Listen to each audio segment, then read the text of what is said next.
फिर एक शमी पत्र, एक बेल पत्र। शिव शंकर भोलेनाथ पर शिवलिंग पर चढ़ाना प्रारंभ कर दो। और जब चढ़ा कर आओ तो नंदी का सीधा कान, नंदीश्वर जो शिव मंदिर में बैठे रहते हैं उनका सीधा कान, अपने दोनों नेत्र बंद कर कर, एक उल्टा हाथ नंदी के कर्ण पर हो, कानों पर, एक हाथ से नेत्र बंद हो अपने, शिव जी की ओर मुख हो और नंदी के कानों में अपनी कामना बिल्कुल धीमी बोलकर आ जाओ। प्रतिदिन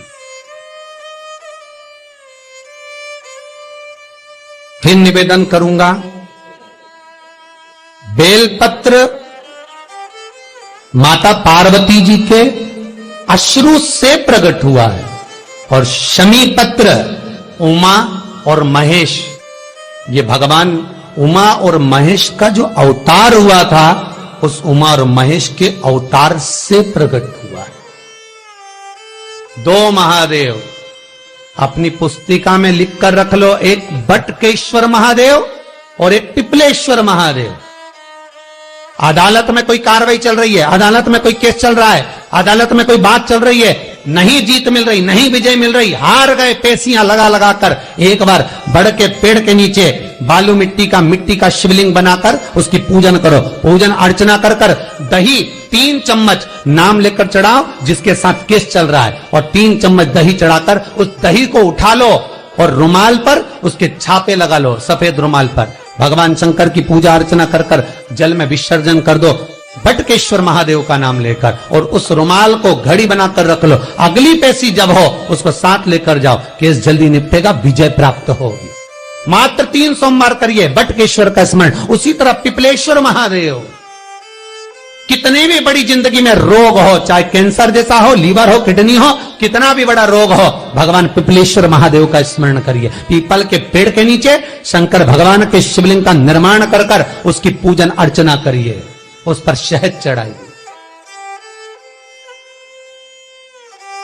पीपल का वृक्ष, आंवले का वृक्ष, शमी का वृक्ष, बेलपत्र का वृक्ष, ये औषधि पूर्ण है महाराज।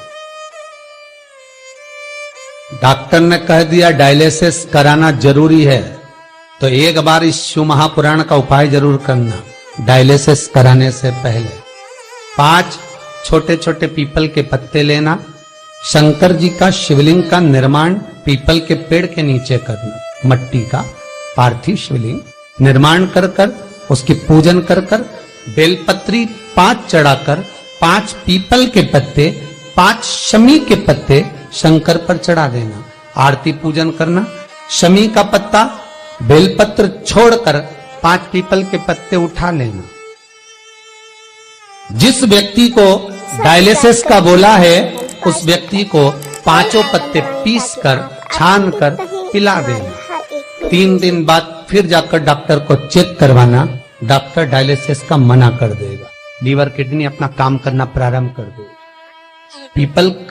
पिपलेश्वर महादेव की पूजन, पीपल के पत्ते की औषधि जीवन का सुख देगा।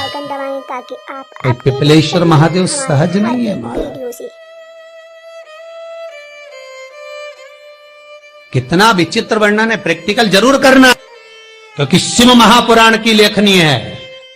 वेद व्यास जी महाराज वर्णन करे, गलत नहीं कर सकते। किसी को बहुत खून निकल रहा है, बहुत एक्सीडेंट हो गया, खून पर खून निकल रहा है, उसको अगर होश है और वो होश में है तो 5 पीपल के पत्ते किसी भी वृक्ष के तोड़कर पिपलेश्वर महादेव का नाम लगकर उसको खिला दो, चबा चबा कर, उसी समय खून निकलना बंद हो जाए, रक्त बंद।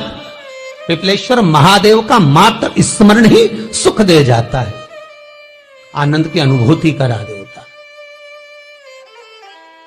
मात्र पिपलेश्वर महादेव। बहुत बड़ा ऑपरेशन कराने जा रहे हो तो उसके 15 दिन पहले पिपलेश्वर महादेव का पूजन कर कर, अर्चना कर कर, भगवान शिव का स्मरण कर कर, पीपल के पत्ते की माला बनाकर हनुमान जी को चढ़ाकर फिर ऑपरेशन के लिए जाओ, जिससे दूसरी बार ऑपरेशन की जरूरत ना पड़े।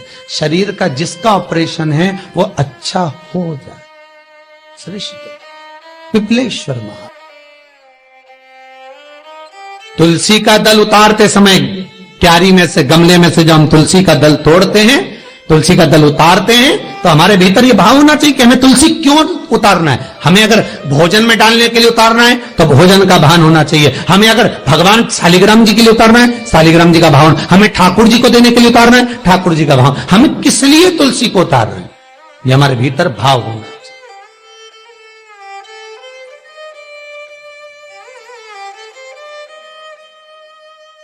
अब कई लोग तो एक बार तुलसी को उतारते हैं, बस वृक्ष पे से उतारना है, पौधे पे से तुलसी उतार ली। अब उतारने के बाद वही तुलसी विचार करे कि इसी को भोजन में डाल दो, इसी में ठाकुर जी के सामने रख दो, इसी में से परिंडे में डाल दो, इसी में से पंचामृत में डाल दो। तो तुमने उतारी किसके लिए है? पहले उसका समर्पण होना चाहिए।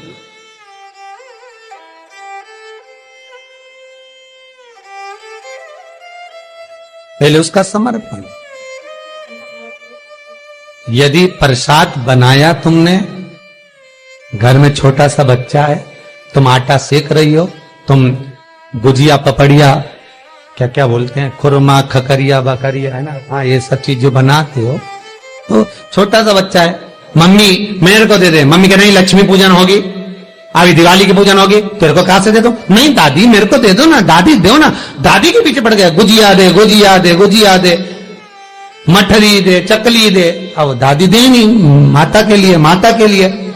जब तुम कह रही हो कि मैंने लक्ष्मी जी के लिए बनाया है, तो जैसे ही तुम्हारे मुख से निकल गया कि लक्ष्मी जी के लिए बनाया है, तो लक्ष्मी जी ने उसको स्वीकार कर लिया। लक्ष्मी ने उसको अंगीकार कर लिया। अब तुमने लक्ष्मी जी के लिए बनाया, निकाल कर रख दिया, थोड़ा सा भाग बच्चों को दे भी दिया, कुछ घटता नहीं है। भाग अगर तुमने दिल से कहा है कि मैंने लक्ष्मी के लिए बनाया, मैंने 56 भोग गोवर्धन नाथ जी के लिए बनाया, मैंने श्री जी बाबा के लिए, मैंने राम जी के लिए, मैंने कृष्ण जी के लिए बनाया, तो उसमें स्वाद आएगा। एक स्त्री, एक नारी जो भोजन बनाती है, वो उसका भी भाव पलट जाता है। एक बैंगन की सब्जी बनाई उसने ससुर के लिए, और एक बैंगन की सब्जी बनाई उसने, समझ गए क्या, उनके लिए। तो विचार भाव से बनाएगी। तिल्ली सेकेगी, मूंगफली का दाना सेकेगी, उसे सेक कर पीसेगी, पीस के फिर बघारेगी, जैसा स्वामी को पसंद है उसके अनुकूल बना रही है। अब वो सब्जी जो तुमने पति के लिए बनाई, वही सब्जी तुम ससुर को परोस देना, एक बार परोसना, ससुर कह देगा क्यों आज तेल बहुत डाल दिया, क्यों? क्योंकि तुमने उसके अनुकूल बनाई है। तो सब्जी जितने लोग खाएंगे उसमें थोड़ा ना थोड़ा मिनक निकाल देंगे, पर जिसके लिए बनाई है वो खाएगा तो स्वाद कहेगा बहुत शानदार बनी है, बहुत बढ़िया बनी है। तुमने उसके लिए बनाई है, उसका स्वाद उसके भाव से उसमें जुड़ चुका है। श्री शिवाय नमस्तुभ्यं, श्री शिवाय नमस्तुभ्यं, श्री शिवाय। और इसी प्रकार की वीडियोस के लिए वीडियो के नीचे दी गए डिस्क्रिप्शन बॉक्स में जाइए और वीडियोस की जो लिस्ट दी है उनके नीचे जो लिंक है उनको फॉलो करें।